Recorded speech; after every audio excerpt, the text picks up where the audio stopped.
Chapter 7. I walk into the living room, heading for the front door, when I spot Alex waiting in the foyer. My feet freeze mid-step. Looking at him now fills me with a sick cocktail of desire and terror. Funny how attraction works. Even knowing what he is, part of me still wants him. That's probably how all his victims felt right up until the end. Alex, I manage, my voice shaking like a rookie's first séance. I need to ask you something. Found some old articles about this house, about a man named Alex Crawton. His expression doesn't change, but something dangerous flashes in those green eyes I was stupid enough to fall for. Oh? And what did you find out about him? I swallow hard, throat dry as a cemetery in August. He was a serial killer centuries ago, and he looks exactly like you. Are you... Christ, I can't believe I'm about to ask this. Related to him? A slow smile spreads across his face, the kind that makes prey animals run for their lives. Oh, Jake. You and I both know it's time to end the facade. You've come here chasing the dead, reaching out like a child grasping in the dark. But you see, the dead never left you. You were the one who left them. I stumble backward, shaking my head. All those years trying to be normal, trying to forget what Dad taught me about the other side. And here I am, falling for something that should have stayed buried. What do you want from me? To be free? Do you really think you're going to heaven after everything you've done? His laugh echoes through the foyer, mocking and cold. Heaven? Such a quaint notion. I've conquered death in ways few could dream of. This entire house. He gestures at the walls around us. Was built to make that possible. You're insane, I spit out, even as my heart hammers against my ribs. This is insane. I'm leaving. Now. I turn to run, but suddenly he's there, moving faster than any human should. His body blocks my escape route, and that predatory smile hasn't left his face. I'm afraid I can't let you do that, my love. Love. Coming from him, it sounds like a death sentence. Maybe it is. Before my eyes, Alex begins to change. That handsome face I kissed just hours ago melts away like wax, revealing something that belongs in a morgue drawer. His skin turns corpse grey, eyes sinking into dark sockets. Wounds appear across his body, the kind that screams suicide, the kind that end you quick if you do it right. My brain short-circuits, refusing to process what I'm seeing. Fight or flight kicks in, and flight wins by a mile. I turn and run for the back door, my boots pounding against rotting floorboards. But when I throw it open, Alex is already there. Because of course he is. You can't leave, he says, his voice still smooth as aged whiskey despite coming from a dead man's throat. A symbol appears on the wall behind him, burning itself into the wallpaper like a brand on flesh. I recognize it from my research. Old magic, the kind that traps souls. I've seen my dad use something like this once when I told him the boogeyman was under my bed. Unlike most kids, mine were real. I've never seen the symbol this large. What do you want from me? I demand, trying to keep the tremor out of my voice. Alex's corpse face twists into something like a smile. I already told you, remember? I want a partner. Someone who understands the darkness. Someone who's touched it and survived. As I back away from this thing wearing Alex's death mask, the house erupts into chaos.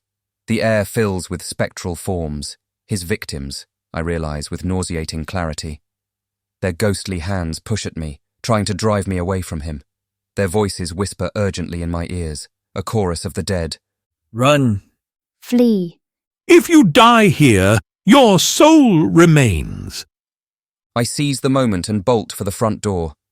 But as I reach for the handle, it vanishes, the wall smoothing over, as if there had never been a door there at all. The shutters slam shut over the windows with thunderous finality. The familiar layout of Blackwood Manor twists and warps before my eyes into something from a fever dream. Each step I take down these impossibly long corridors feels wrong, the floorboards beneath my feet soft and yielding like rotting flesh. The walls pulse with an unholy life of their own, and I fight down the urge to vomit. Enjoying the renovations? Alex's voice echoes from everywhere and nowhere. I've had centuries to perfect this little maze of mine.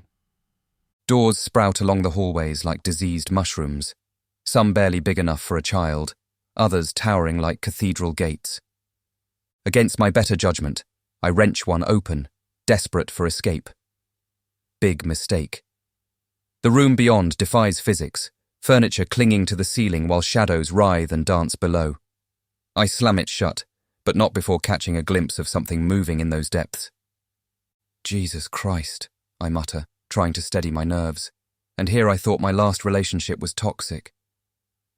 The wallpaper peels away in long, wet strips, revealing what lies beneath. Faces press against some membrane-like barrier, their features contorted in eternal agony. I recognize some of them from the newspaper archives. Alex's previous partners. They weren't strong enough. Alex's voice whispers closer now. Not like you, Jake. You understand the darkness. You've always seen what others couldn't. I find myself in what used to be the cellar, now transformed into a vast underground cathedral of torture. Rusty implements line the walls, and skeletal hands reach for me from alcoves, their bony fingers scraping against my clothes. The coppery stench of old blood mingles with decay, making my head swim. Nice collection, I call out, hoping my voice doesn't betray my terror. Though most people just collect stamps. The house shifts around me, rooms rearranging themselves like some demonic puzzle box. Every mirror I pass shows me my own death, hanging, stabbing, drowning in shadows. This place isn't just haunted anymore. It's alive and it's hungry. I'm not going to die here. Not like this. Not as another trophy in Alex Crawton's twisted collection. But first, I need to figure out how to fight a house that wants to eat my soul. I try to get out of the cellar while Alex's voice echoes from every shadow, every darkened corner. His taunts alternate between terrifying and sickeningly sweet, making my skin crawl. Why do you run from me, Jake? His voice slithers through the darkness. You've always chased death and now it's here for you. The walls themselves seem to carry his whispers. We're meant to be together. Forever. Christ, even as a ghost he's laying it on thick. His ghostly form appears suddenly, reaching for me with corpse-like hands. I've waited a century for someone like you. I won't let you go. Just my luck to attract the attention of an immortal serial killer with attachment issues. Each time I think I've found an escape route, he materializes before me. That handsome face I was stupid enough to fall for replaces his decaying one as he gives me a loving smile. I can give you eternity. The death you've always craved. The pursuit takes on a twisted, romantic tone as he professes his undying love while actively trying to end my life. Death is just the beginning for us, my love. Funny how death seems a lot less appealing when it's breathing down your neck. As the chase wears on, my strength begins to falter. The house's impossible geometry and Alex's relentless pursuit are taking their toll. I find a ladder leading up and decide to take it. The climb feels endless, and I have no idea where I'm going. For the first time, I question why I'm fighting so hard for my life when I always thought I'd embrace death if it came calling. Alex's voice has gone quiet. The silence should be comforting, but it just makes my skin prickle. This feels like the quiet before the storm. With growing dread, I know the fatal confrontation is drawing near. My head bumps against something solid, a door. As I push it open, Alex's voice resonates with triumphant love. Come to me, Jake. Come to me. I burst through the attic door, my lungs burning, only to find myself in some twisted parody of a romantic evening.